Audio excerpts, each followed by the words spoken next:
This podcast is part of the Deluxe Edition Network. To find other great shows on the network, head over to deluxeeditionnetwork.com. That's deluxeeditionnetwork.com.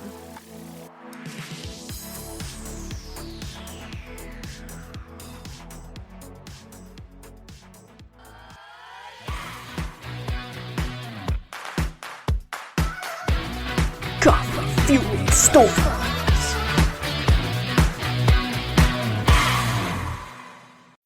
Hello, hello, hello. It's me, Coffee Fitness Unicorn, your pocket DJ, and you're listening to Coffee Chats Podcast, a show where storytelling and coffee hang out.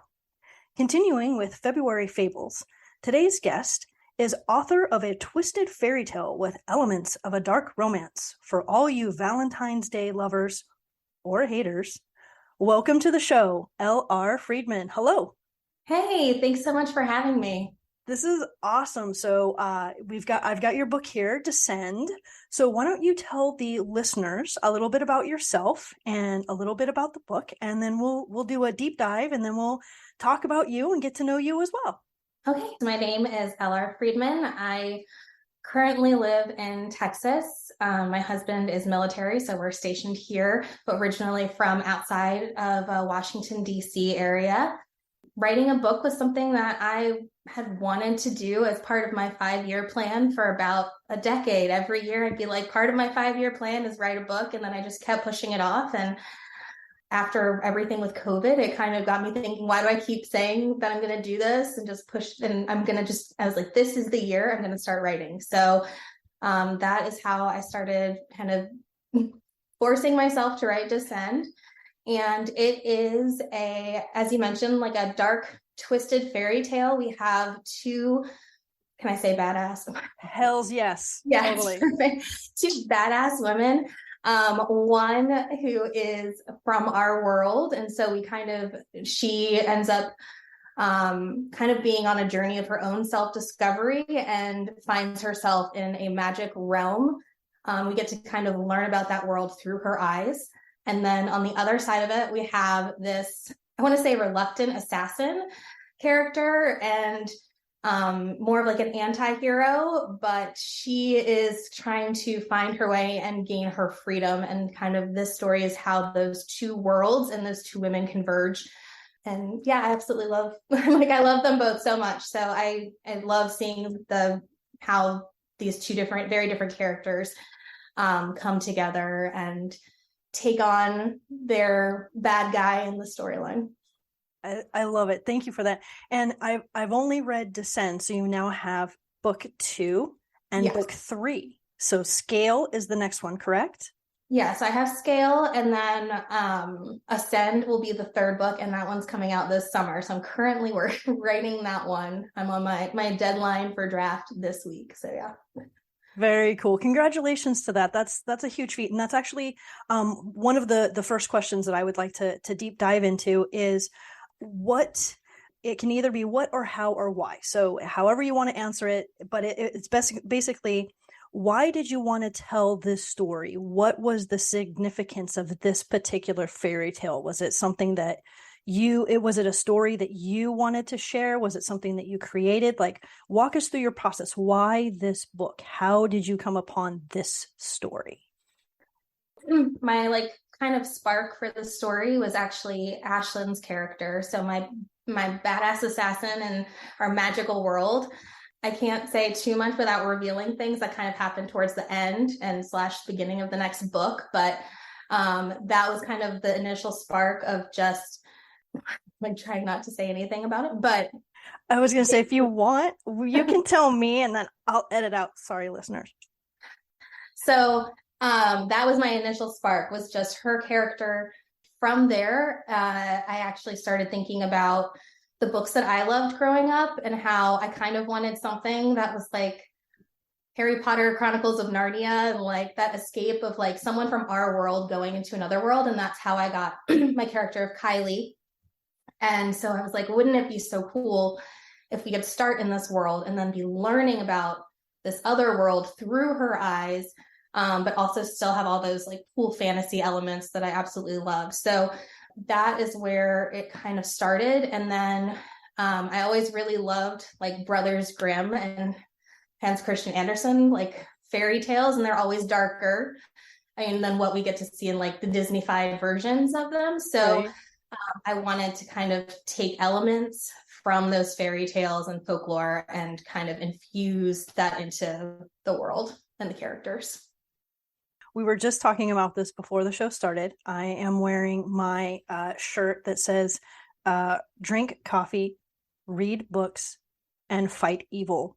Oh, I love it. So we are going to drink coffee because you are a lover of coffee. You mention it several times in the book when we're still in this world. And again, we're not gonna give away too many spoilers, but I just have to say, Books and Brews is totally a place I would hang out.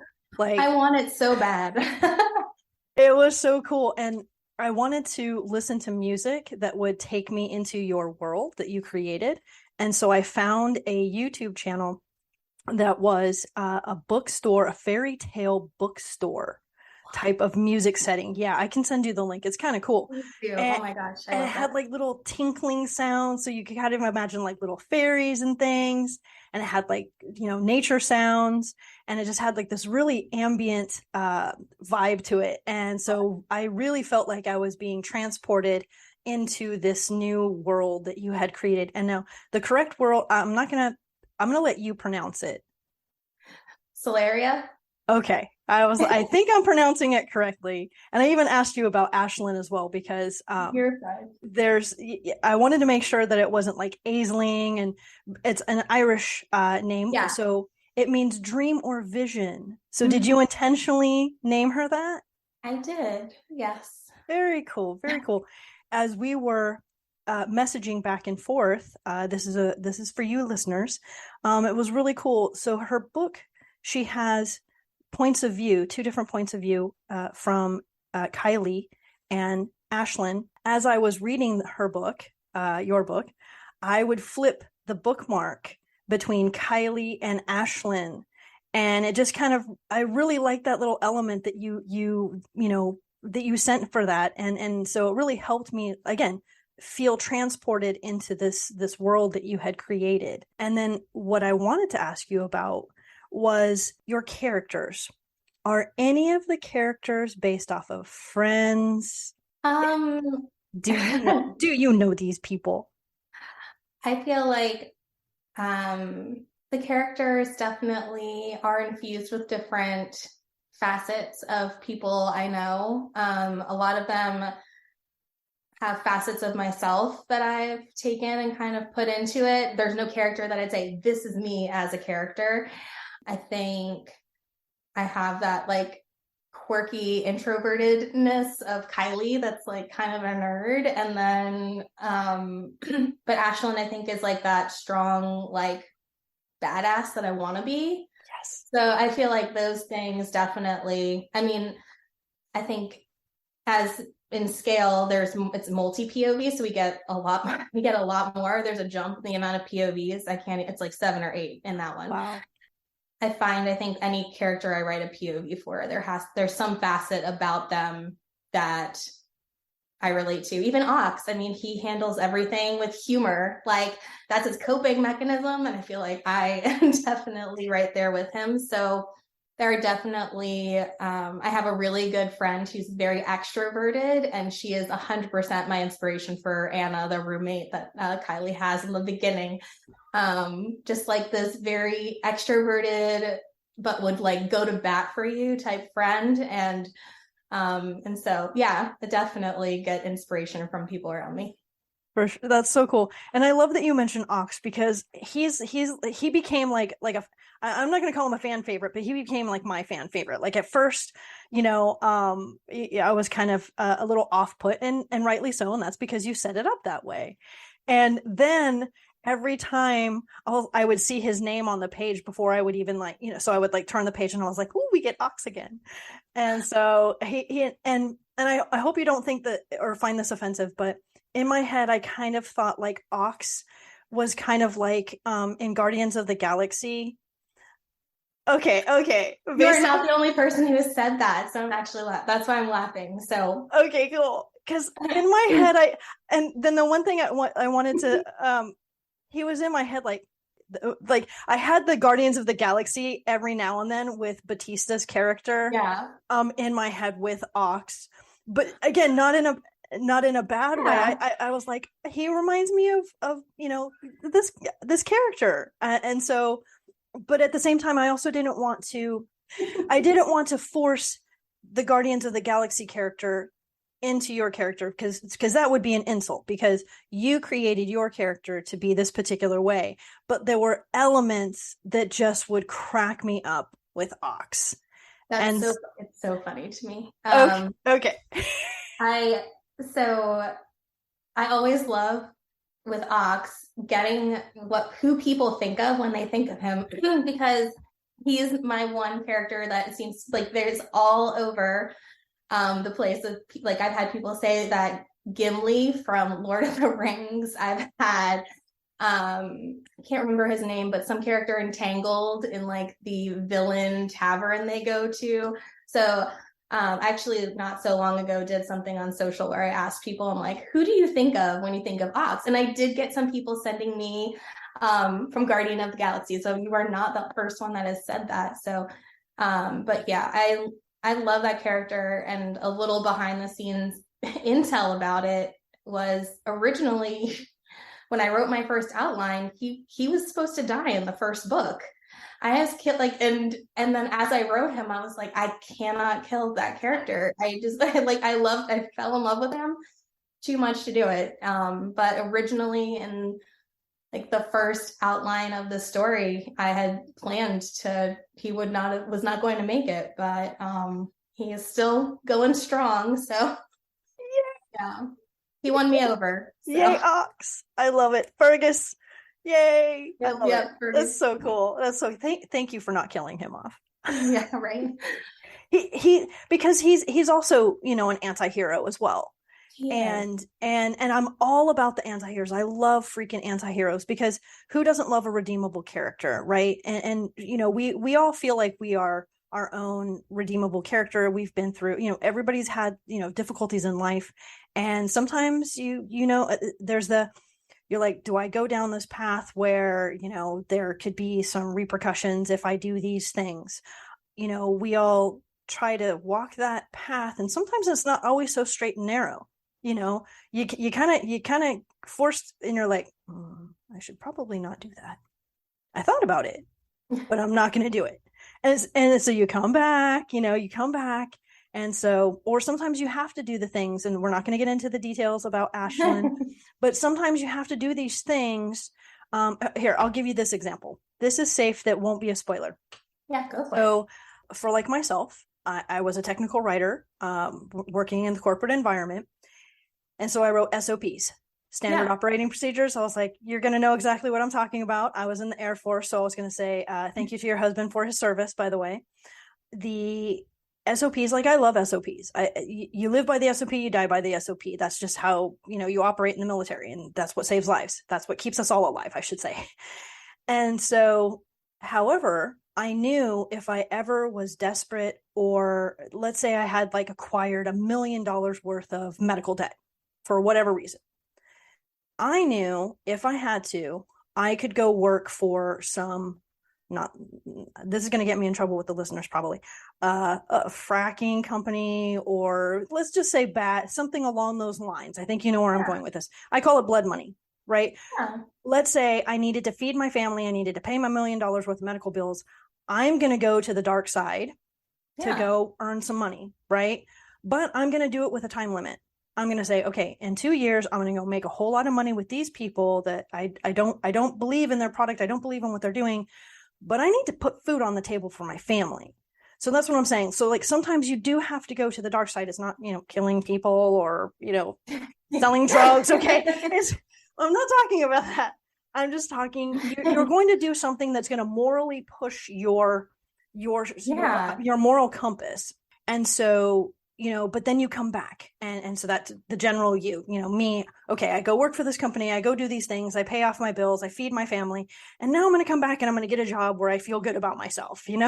That's what I'm saying. So our moral compass, you're going to do these things. And so who doesn't love a redeemable character? And that's what I love about your characters is they're going to do things, but they're going to try to do the right thing. They're going to do it for the right reasons. And that's what I love. Your book is actually very wholesome. I know you warned me about like the romance, and I always I always shy away from romance because I never know how much sex is going to be in it. And so I have to say thank you for having a very wholesome book.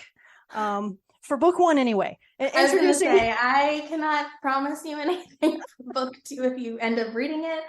But I like slow burn. I like really earned romance, and I love the like delicious angst and tension of the like will they, won't they. So I do like to put my readers through that. So it is, there is nothing really spicy crazy in book one. And I'm always going to put the plot first over those things. But I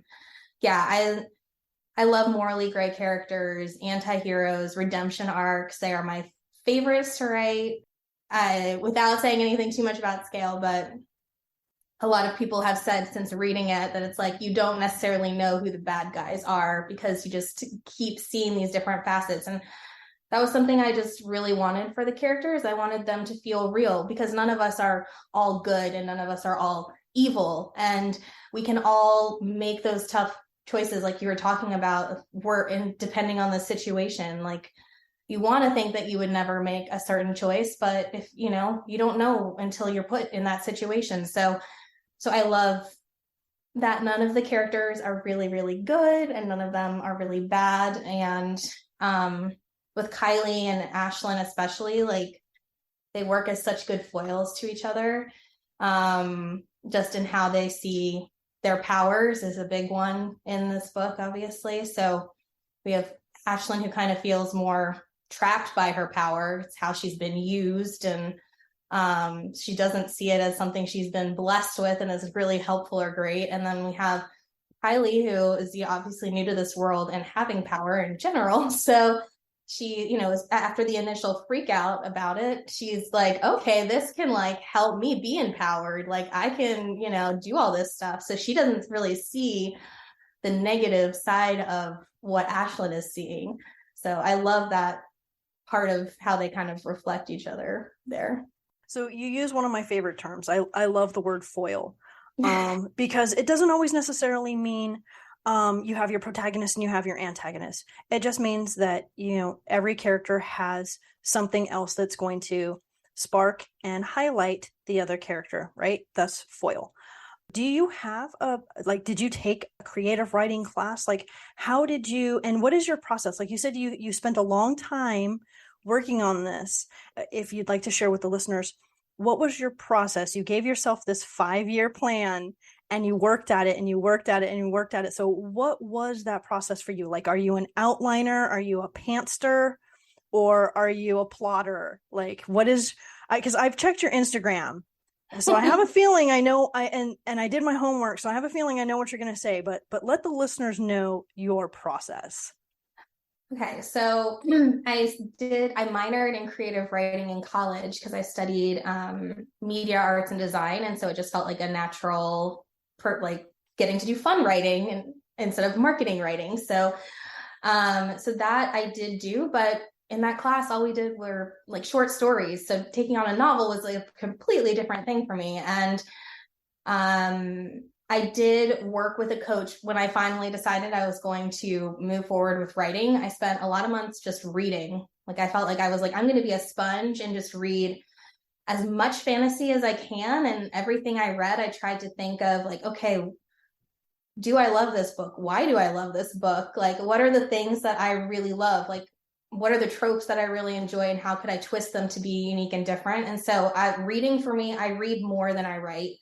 It is so important to me to be able to see how other people are doing things and to appreciate their work. So I loved reading. So I started out honestly just reading. That was my process because I was also too nervous to write. It sounds so silly, but I was scared.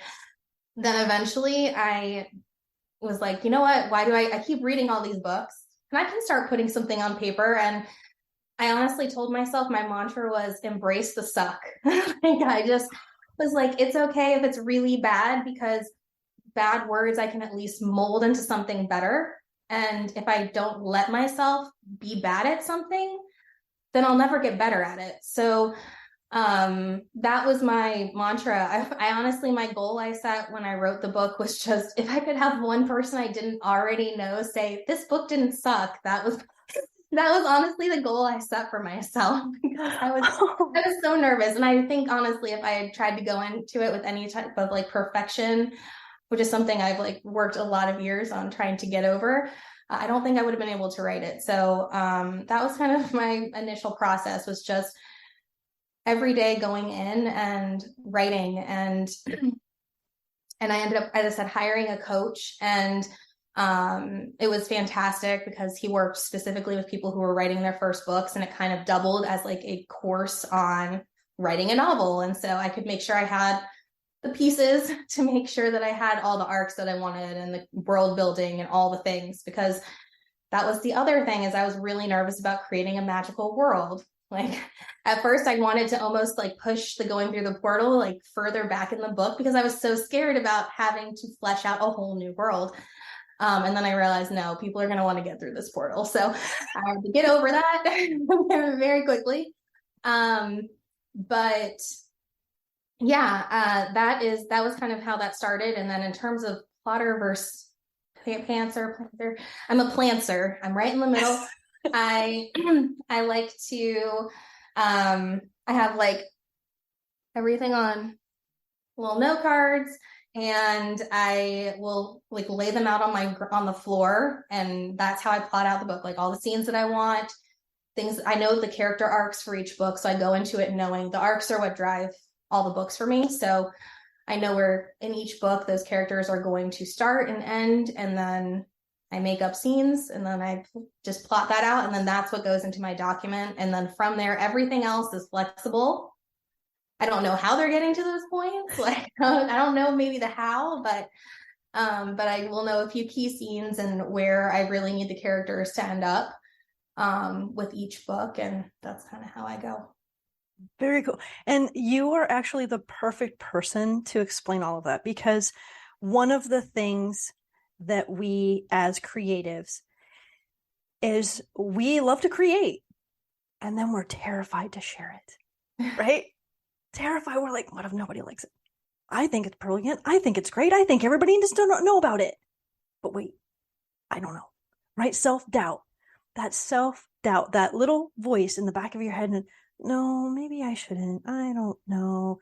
And you're like, I got to push through this. And I also love that you use military embrace the suck, because I apply a lot of military approaches to things as well. And I don't think there's actually anything wrong with applying military philosophy with creative process. I think it's perfect. I think it's great, because it's a balance. It's literally a perfect balance, because creativity is very chaotic, right?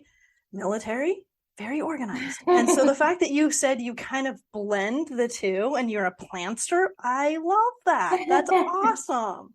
Because sorry, go ahead. Oh no, you're fine. I think it's just, you have to, I can't imagine doing something where it's so rigid that I don't have room to grow or develop things on my own. Like if I had every single step, you don't know how, as I said, Ox, he'd be gone right now. Like you don't know how the characters are going to act. You don't know really until you're writing them how they're going to interact with each other. And so I think if you make it too rigid, then you don't give yourself that space to just create and have fun, but it also does help to have some like boundaries around it, just to give yourself a guide.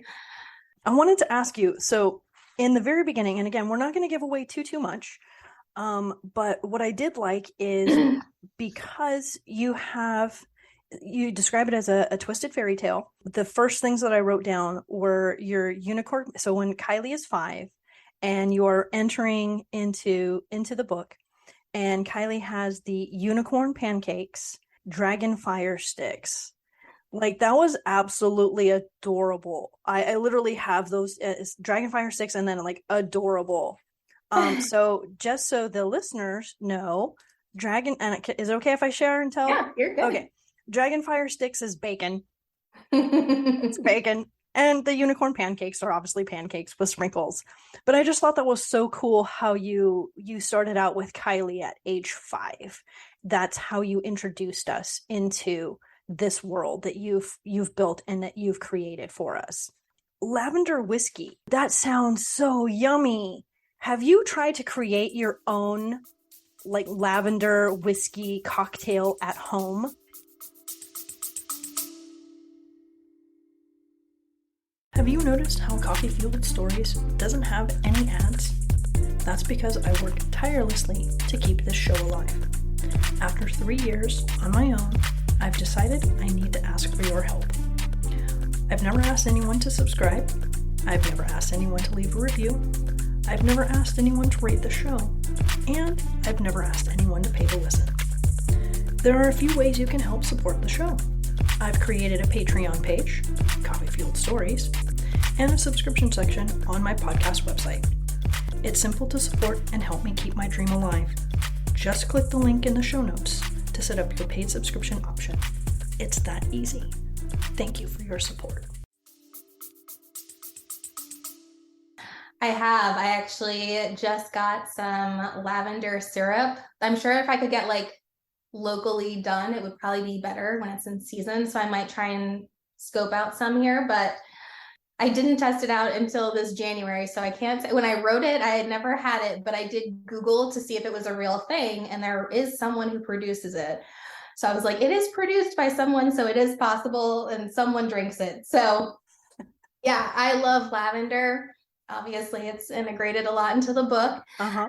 And I used to love like lavender lemonade and like anything where it's like a cocktail and it says like lavenders in it. I'm instantly like, me, bye, here's my money. So I was like, what kind of whiskey could I do to like make it have some sort of different flavor? And then I just loved the idea of this like kind of like a soft lavender with obviously a harsh, fiery whiskey. So I need to try and find those brewers and see if I can get a hold of it. But yeah, I have done my own makeshift version at home with like Jameson or Writer's Tears whiskey and a little bit of takes a very small amount of lavender syrup goes a long way. Yes. Otherwise it's just going to literally taste like you ate 20 flowers. All right. So power, we can talk about Ashlyn's power, right? Yeah, you can talk about either of their powers. Okay. So why did you choose lightning as a power for Ashlyn? Honestly, I've just always really loved lightning. I feel like it was something that is kind of scary, but is also elegant and could be, I was trying to think of a power that would be easy for someone else to use.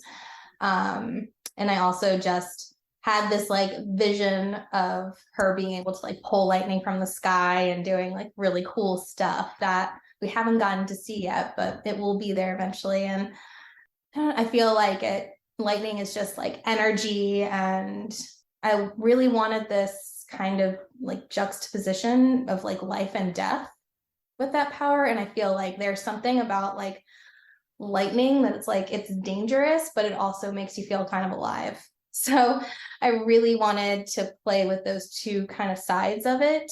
And obviously it helps her with her assassin jobs. Yes. And then you also said you are into lightning. You love lightning. And we were talking about my lightning earrings, and you said you have lightning everywhere. I do. Like what? Like how? Yeah, lightning earrings, lightning bolt shirts. The only tattoo I have is a lightning bolt. It's I actually am like super into fitness, or I used to be a group fitness instructor once upon a time, and one of my favorite trainers had a program that was like all lightning themed too, and I felt like when I did that, I felt so empowered and strong and like fierce that it's like a reminder of that. And that's why I have it as my tattoo, because it just like I felt like it reminded me how capable I was. Like I could push myself more than I really like thought I could. And so so lightning's just always been really special to me because of that. So I feel like it's just that kind of reminder that you can power through anything. I was going to ask, I was like, that was literally one of my questions. Do you have a lightning tattoo? Like, I do. It's like, it's right on my so side. Cool. The only one I have, I got it when I was like 31. So I waited a long time to get any tattoos, and it's just the little one. Very cool. Because for some reason I was thinking like with the tattoo, I was like, I could see you, and clearly it's not there. But for some reason, I was like, I could see a lightning bolt on like your forearm or something like that. To like that would also have been a really cool spot. I always loved like the side like rib cage tattoos, and so I was like, I'm probably not going to get any other tattoos. So I was like, if I'm going to get it, I want to get it in the one spot that I think would be really cool. And I remember going with my friends, and they were like, really? That's the spot that you're picking? That spot's supposed to be more painful. They're like, could you pick something else that's like less painful? Honestly, I have 3 kids after childbirth with 3. Like that, the side thing, like that felt like it was a tickle. It was fine. It's fine. When you pointed to your side, I was like, good Lord. I was like, that's badass right there. Like, you're like, it wasn't, the outline forearm wasn't bad. It was the shading that more was like but it wasn't too bad. Go big or go home, right? Right. I was like, this is my one, so gonna make it count. That's awesome. Being that you talked about Grimm's fairy tales, I love that you infuse it. That was going to be one of my questions, President Grimm. And I was like, okay, I see where she's going with this. Also, are you a fan of Gilmore Girls? Do you watch Gilmore Girls? I am such a fan. I'm like a huge Gilmore Girls fan. I was late to the game in watching it, but when my daughter was a newborn, her favorite times to be awake was 9 p.m. until like 1 or 2 a.m. And so to get myself out of the mindset of like dreading every night that I was just not going to get sleep, I was like, instead of thinking like how little sleep I was going to get, I was like, how many episodes of Gilmore Girls can I get in tonight? And so I'd stay up with her and watch it. And obviously it's a big mother-daughter like theme of that show. And so so it feels like very special, like near and dear, because I remember watching it, and she's my only daughter. So like that was just I get nostalgic about it. But I've watched it probably 4 or 5 times, and I'm in the midst of rewatching through season 5 right now. So I believe you are going to understand where I'm going with this. So when she can we talk about the secret society? Yes, you can. Okay. Yeah.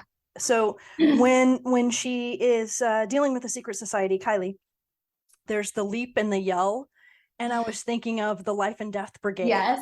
And so I literally have in my notes, so much like Ox reminded me of Drax from Guardians of the Galaxy.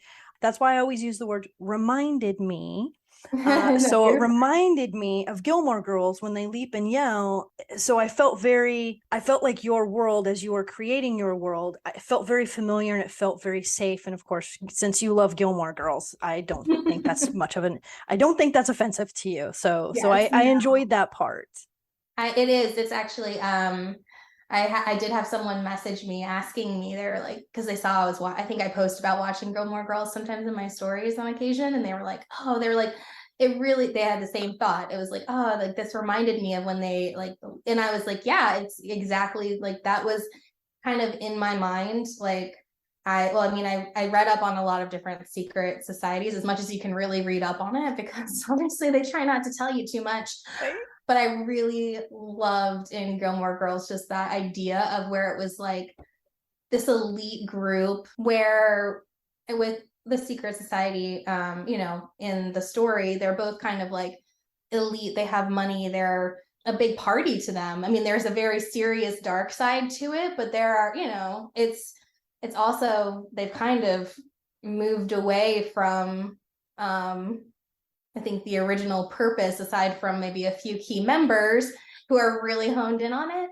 I think the rest are more there for just like the party. It helps them I also wanted this like middle ground area. So when they're having that initiation, I wanted that kind of like intro into going into the other world. There was kind of like a middle ground. Like there's certain things in the scene that are like hinting at things we get to see on the other side when we get to Solaria. And they're actually drinking the lavender whiskey in that scene, and there's other things that kind of hint at it. But yeah, there's definitely it's definitely was one of the inspirations, and I was like, they have to have a catchphrase, like they had to have a catchphrase and like those type of things. I actually did have like an Omnia process, like little sticker with the umbrella that was like, it was on my planner last year, or when I was, whatever year, 2 years ago, when I was writing 2021. I'm like, when I was writing this book, 2021. So definitely influences it. I love that episode. It's one of my favorites. I'm glad that was not offensive, because like I said, it just felt very welcoming. That's like familiar in a good way, where I try not to insert other worlds into your world, but at the same time I was like, where are we going with this? What's going to happen? Like, oh, this seems kind of like, this. Okay, so maybe it's not so bad. And then, of course, without any spoilers, I'm just going to say that.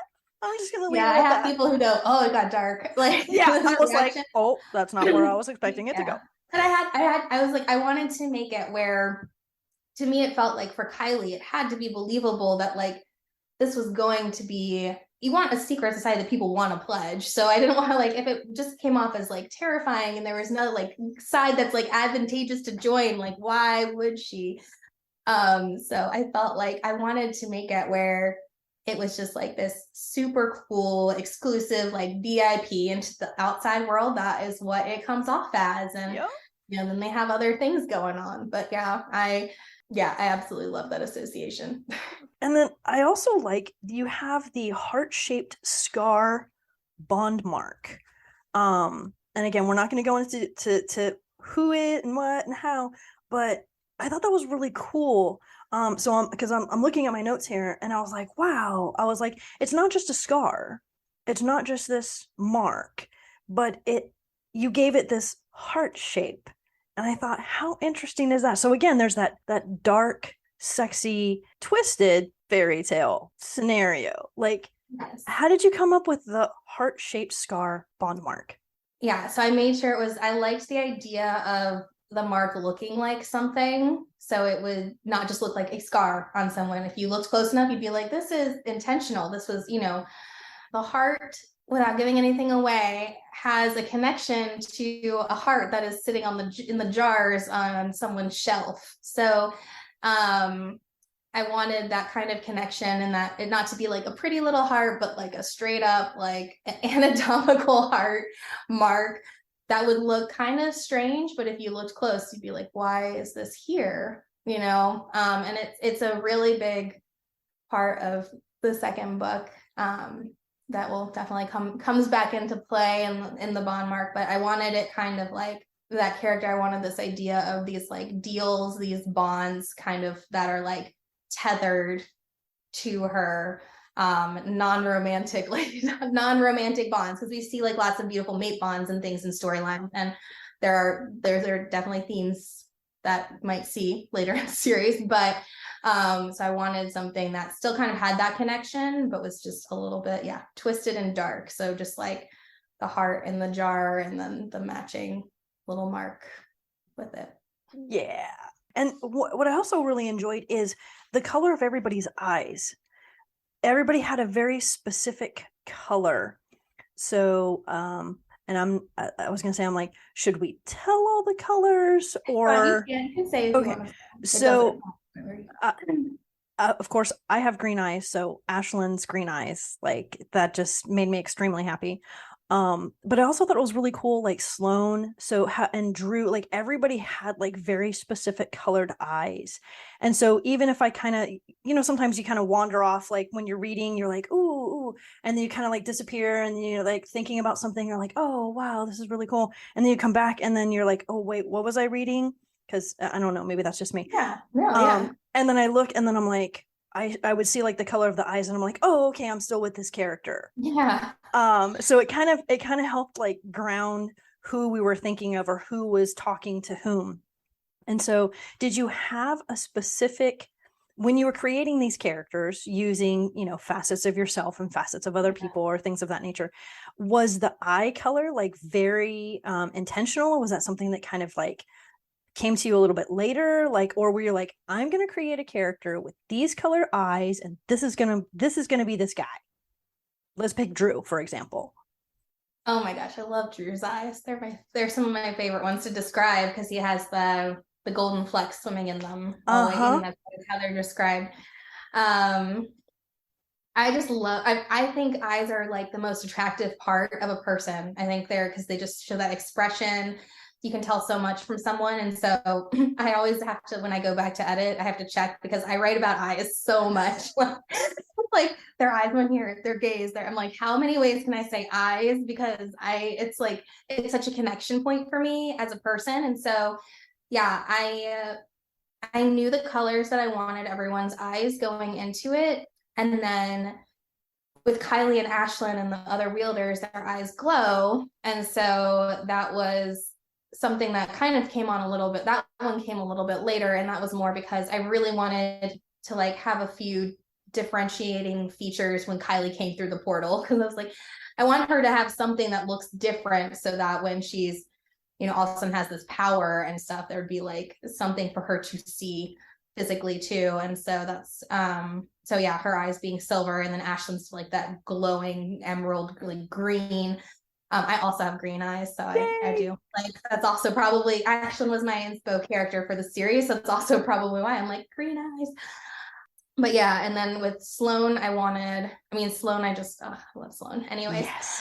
I wanted, just in general, she just has this really awesome opposition as a character that's like warrior, but also like this soft creative side. And so I loved giving her like the icy blue eyes. It was kind of like something that was cold, but also like piercing. And you could kind of like see it in a, depending on how she's looking at you, could look different. So so definitely very intentional with all the eye colors and mentioning everyone's eyes. Yeah, it's probably, my editor would say it's probably a bad thing because I like do it so much, but yeah. No, it's your thing and there's nothing wrong with that. So I love it. It was, like I said, it was something I thought it was really cool because I don't read a lot of fantasy and I don't read a lot of romance.